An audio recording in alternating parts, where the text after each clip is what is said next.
महीने की शुरुआत में अक्सर बड़े बड़े पैसों के काम होते हैं, जैसे सैलरी आती है, बिल भरने होते हैं, खर्चों की प्लानिंग होती है। लेकिन जिस तरह हम अपने खर्चों की प्लानिंग करते हैं, उसी तरह अपने निवेश की प्लानिंग करना भी उतना ही ज़रूरी होता है। और इसी आदत को बढ़ावा देने के लिए एसबीआई म्यूचुअल फंड और टाइम्स नेटवर्क मिलकर एक खास राष्ट्रीय इन्वेस्टर अवेयरनेस पहल शुरू कर रहे हैं, जिसका नाम है भारत निवेश बेहतर कल। और इस पहल का मकसद भारतीयों में लगातार निवेश करने की आदत को प्रोत्साहित करना है, ताकि अपना आर्थिक भविष्य सुरक्षित कर सके। और आज की हमारी इस कड़ी में बेहद खास मुद्दे पर हम बातचीत करेंगे। इनफैक्ट निवेश के विकल्प पर बात करेंगे, और वो है मल्टी एसेट एलोकेशन फंड्स। इसकी बारीकियों पर बातचीत करने के लिए हमारे साथ जुड़ गए हैं Gaurav Dharmara, national head retail distribution alliances, SBI mutual fund.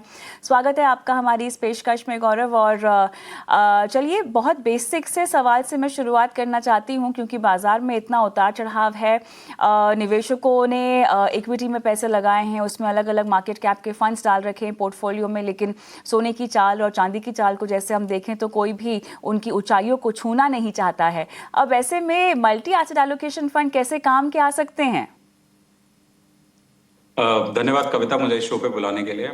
I think आपने एक बड़ा ही इम्पोर्टेंट सवाल पूछा है कि निवेशक को कैसे समझना है कि मुझे कहाँ पैसा लगाना है। आमतौर पे हमने देखा है कि निवेशक इक्विटी एक एसेट क्लास में देखता है, जिसमें जनरली स्टॉक्स में पैसा लगाता है। मिड कैप होते हैं, लार्ज कैप होते हैं, स्मॉल कैप होते हैं। डेट साइड पे पैसा लगाता है, जिसमें वो कॉर्पोरेट बॉन्ड्स देखता है, गवर्नमेंट सिक्योरिटीज देखता है। तीसरा उनका पहलू होता है कि हम रियल एस्टेट में निवेश करें, घर खरीदता है, जमीनें खरीदता है, या फिर रीट्स जो एक रियल एस्टेट यूनिट्स होती हैं उनको खरीदता है। चौथा जो आज हमने बहुत इंपॉर्टेंट पहलू देखा है, जो पिछले 4-5 साल में बहुत अच्छा उभर के सामने आया है, उसको कहते हैं हम प्रेशियस मेटल्स, जिसमें अधिकतम तरीके से गोल्ड और सिल्वर में निवेश किया जाता है। तो अगर आप पिछले 1 साल को देखें, 1 से 1.5 साल को देखें, जहाँ इक्विटी जिसको हम निफ्टी से देखते हैं, उसने लगभग 0% का रिटर्न दिया है। कोई भी खास रिटर्न नहीं आया इक्विटी में, और डेट में भी रिटर्न काफी नीचे रहा है। बट अगर आप देखें प्रेशियस मेटल, जहाँ पे हम सोने और चांदी की बात करते हैं, उन्होंने काफी अच्छा रिटर्न दिया है। तो इस सब के मिक्स को बना के एक एक नया स्ट्रैटेजी जो सामने उभर के आया पिछले 2-3 सालों में, उसको हम मल्टी एसेट एलोकेशन फंड कहते हैं, जिसमें चारों पांचों प्रोडक्ट्स का रिटेल एसेट कैटेगरीज का मिक्सचर होता है। इस मिक्सचर में एक फंड मैनेजर डिसाइड करता है कि कौन से एसेट क्लास को कितना प्रतिशत हमने एलोकेशन देना है। जिसमें रिटर्न्स अच्छे दिख रहे हैं उसका एलोकेशन थोड़ा बढ़ाया जा सकता है, जिसमें रिटर्न्स थोड़े कम दिख रहे हैं उसका एलोकेशन थोड़ा कम किया जा सकता है। क्योंकि उसका उसका एंड में यही ध्यान रखना चाहिए कि जो उस पोर्टफोलियो से रिटर्न्स बनकर आए, वो जो आज की महंगाई है उसको बीट कर पाए, इन्फ्लेशन को बीट कर पाए, और कस्टमर इन फंड्स के थ्रू एक अच्छी रिटर्न निकाल पाए। ऑलराइट।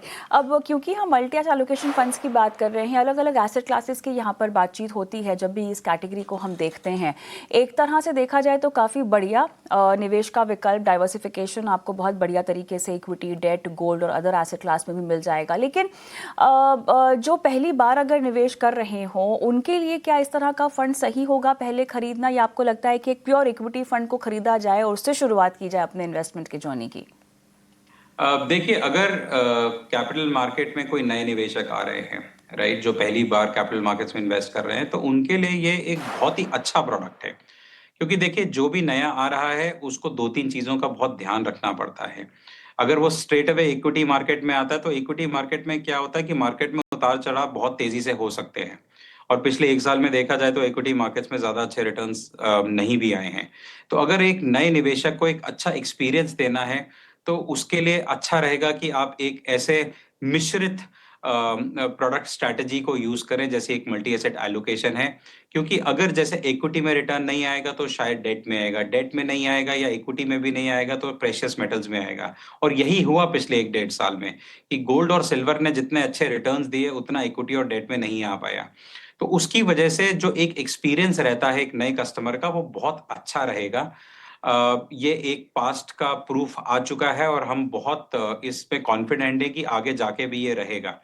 तो मेरे माना जाए तो मैं बिल्कुल इस बात से सहमत हूं कि एक नए कस्टमर के लिए मल्टी एसेट एलोकेशन स्ट्रैटेजी एक अच्छा एंट्री पॉइंट है, जो हर किसी के स्टार्टिंग पोर्टफोलियो में जरूर होना चाहिए। ऑलराइट, अब थोड़ा सा टैक्सेशन एंगल पे एक जो बेनिफिट है वो आप बता दीजिएगा, क्योंकि अगर 65% इक्विटी है जिनके पास, तो उनको किस तरह से जो है टैक्सेशन लागू होगा उनके पोर्टफोलियो के लिए। देखिए, पहले मैं आपको थोड़ा सा इसका बैकग्राउंड देता हूँ, क्योंकि उससे आपको समझ आएगा कि मल्टी एसेट एलोकेशन में एक और सबसे बड़ा एडवांटेज क्या है। क्या होता है कि अगर आप अलग अलग एसेट क्लासेस में अलग अलग इन्वेस्ट करते हैं, तो सबसे ज्यादा तो एक आपकी ऑपरेशनल कॉस्ट बहुत बढ़ जाती है। अब ऑपरेशनल कॉस्ट क्या होती है? ट्रांजैक्शनल कॉस्ट, कि आपने इक्विटी खरीदा बेचा, डेट खरीदा बेचा, गोल्ड खरीदा बेचा, और प्लस इस पे जो टैक्सेशन इंडिविजुअल एसेट क्लास पे लगता है वो अलग लागू होता है।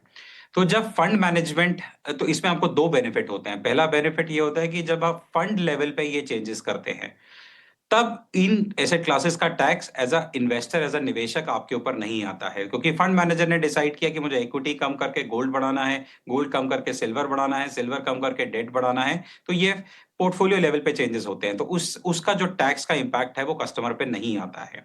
पहला सबसे बड़ा एडवांटेज।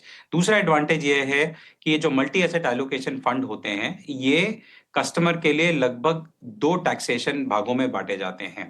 पहला होता है इक्विटी बेस्ड, जिसमें 65% एलोकेशन इक्विटी और आर्बिट्राज के मिक्स को दिया जाता है, जिसमें एक साल से के नीचे शॉर्ट टर्म कैपिटल गेन लगता है जो लगभग 20% होता है, और एक साल के ऊपर लॉन्ग टर्म कैपिटल गेन लगता है जो कि 12.5% होता है। ऑलराइट, चलिए टैक्सेशन पर तो हमने बातचीत कर ली है, लेकिन अब अलग अलग तरह के मिक्स हैं बाजार में मल्टी एसेट एलोकेशन की। अगर हम बात करें विद इन एसेट क्लासेस, जो एक्सपोजर है वो फंड मैनेजर अपने हिसाब से बदल सकते हैं, या उसके लिए भी स्पेसिफिक कैटेगराइजेशन है और एलोकेशन है जो स्पेसिफाइड है नॉर्म्स के तहत। नहीं, देखिए, ऐसा होता है कि सेबी के नॉर्म्स के अंडर एसेट एलोकेशन के लिमिट्स जो हैं वो बताए जाते हैं। कि ये बताया जाता है कि अगर इक्विटी वाला बेस टैक्सेशन है तो 65% मिनिमम आपको इक्विटी और आर्बिट्राज में रखना है। और जैसे मैंने बताया कि दूसरे टाइप का टैक्सेशन, इसमें डेट हाइब्रिड टैक्सेशन होता है जो 2 साल पे 12.5% होता है। उसमें ये जो इक्विटी का जो जो परसेंटेज है वो 65% की जगह 35% बहुत होता है। तो आप 35% उसको इक्विटी में रख सकते हैं, आर्बिट्राज के मिक्स के साथ रख सकते हैं, और 35% के बियॉन्ड आप उसको गोल्ड और डेट एसेट क्लासेस में डाल सकते हैं। ओवरऑल लिमिट्स जो सेगमेंट्स की अंदर की होती हैं वो बहुत ढंग से सेबी के थ्रू डिफाइन होती हैं। ऑन उन ओवरऑल लिमिट्स में फंड मैनेजर अपनी चॉइस के अकॉर्डिंगली चेंजेस कर सकता है। तो जैसे रहा कि ओवरऑल लिमिट अगर डिफाइंड है, तो पहले वाले में 65% इक्विटी प्लस आर्बिट्राज, जिससे एक साल का 12.5% का टैक्सेशन एप्लीकेबल होता है, और दूसरे वाले हिस्से में 12.5% 2 साल के बाद एप्लीकेबल होता है, क्योंकि उसमें इक्विटी और आर्बिट्राज का जो कॉम्बिनेशन है वो आपको 35% के ऊपर रखना होता है। ऑलराइट, एक आखिरी सवाल आपसे पूछना चाहेंगे अब, क्योंकि बहुत सारे फंड्स हैं बाजार में जिसको लेकर निवेशक रणनीति सोच सकते हैं, अपने पोर्टफोलियो में उसको डाल सकते हैं। मल्टी एसेट एलोकेशन फंड, अगर ऑलरेडी आपके पास एक ऐसा पोर्टफोलियो है गौरव, जहां पर आपके पास mid cap, small cap, large cap तरह के फंड्स हों, ऑलरेडी अगर डाइवर्सिफाइड है पोर्टफोलियो, तब भी क्या माफ रखना चाहिए पोर्टफोलियो में, या आपको लगता है कि अगर आप अभी तक डाइवर्सिफाई नहीं कर पाए हैं अच्छे से, तब ये एक बेहतरीन एडिशन होगा? देखिए, मेरा मानना है कि दोनों साइड पे ये एक बेहतरीन एडिशन रहेगा। ओके। पहली बात कि अगर आपका डाइवर्सिफिकेशन ऑलरेडी है, राइट, अगर इक्विटी डेट में है, तो यहाँ पे ये डाइवर्सिफिकेशन आपको क्या करेगा कि जैसे कहते हैं ना, 3-4 अच्छी चीजों को इकट्ठे जोड़ के आपने एक रैपर बना दिया उन एसेट क्लासेस का। तो इसलिए इंपॉर्टेंट है, because as an individual customer कई बार आप एक अप्रोप्रिएट कॉल नहीं ले पाते हैं कि मुझे इक्विटी में के एंटर करना चाहिए या एग्जिट करना चाहिए। सेम चीजें एप्लीकेबल दूसरे एसेट क्लास के लिए भी रहती हैं। यहाँ पे एक फंड मैनेजर है, एक फंड हाउस है जो बहुत एक्सपीरियंस्ड है, एक फंड मैनेजर है जो बहुत एक्सपीरियंस्ड है, जो मार्केट में हो रहे चेंजेस, जो अक्रॉस एसेट क्लासेस चेंजेस हो रहे हैं, उनको बेहतर पढ़ पा रहा है। सो आई थिंक उस हेल्प उस अगर नजरिए से देखा जाए तो ये बहुत अच्छा रहेगा कि आपका एलोकेशन, अगर आप एक एक इन्वेस्टर हैं जो काफी टाइम से मार्केट्स में इन्वेस्टेड हैं, उनके पोर्टफोलियो के लिए तो ये डेफिनेटली अच्छा रहेगा रहेगा। नया इन्वेस्टर है जिसको समझ नहीं आ पा रहा है कि मार्केट में मुझे कौन सी एसेट क्लास में एंटर करना चाहिए, उसको भी अगर एक मिश्रित एसेट क्लासेस का स्कीम देंगे, एक स्ट्रैटेजी देंगे, तो उसके लिए भी बहुत अच्छा एप्लीकेबल रहेगा। 10 से 20% ऑन एन एवरेज ये आपके पोर्टफोलियो का पार्ट होना चाहिए। बट अगर कस्टमर्स नए हैं पहली बार इन्वेस्ट कर रहे हैं, कस्टमर्स सीनियर सिटीजन्स हैं, कस्टमर अभी रिटायर हुए हैं, कस्टमर्स को मार्केट में थोड़ी उतार चढ़ाव कम देखने हैं, मतलब वोलेटिलिटी कम देखनी है, पोर्टफोलियो में थोड़ी स्थिरता मतलब थोड़ी स्टेबिलिटी देखनी है, तो उनका पोर्टफोलियो का ये पूरे पोर्टफोलियो का करीब 40 से 50% का अंश इसका हो सकता है। राइट गौरव, चलिए सेगमेंट को हम यहीं समाप्त करते हैं, समय हमारा ख़त्म हुआ। बहुत बहुत धन्यवाद आपका, आपने समय दिया और जुड़े हमारे साथ इतनी बारीकी से मल्टी एसेट एलोकेशन फंड्स पे बातचीत की। धन्यवाद। Thank you Kavita, thank you. चलिए इसी के साथ एक छोटा सा ब्रेक हम लेते हैं, लेकिन ब्रेक के उस पार बातचीत होगी आपके फाइनेंशियल पोर्टफोलियो की। अगर आप भी लाइव सवाल हमसे पूछना चाहते हैं तो अपने सवाल व्हाट्सएप कर दीजिए, यूट्यूब पर देख रहे हैं तो कमेंट बॉक्स पे अपने सवाल डाल सकते हैं। मिलते हैं ब्रेक के बाद।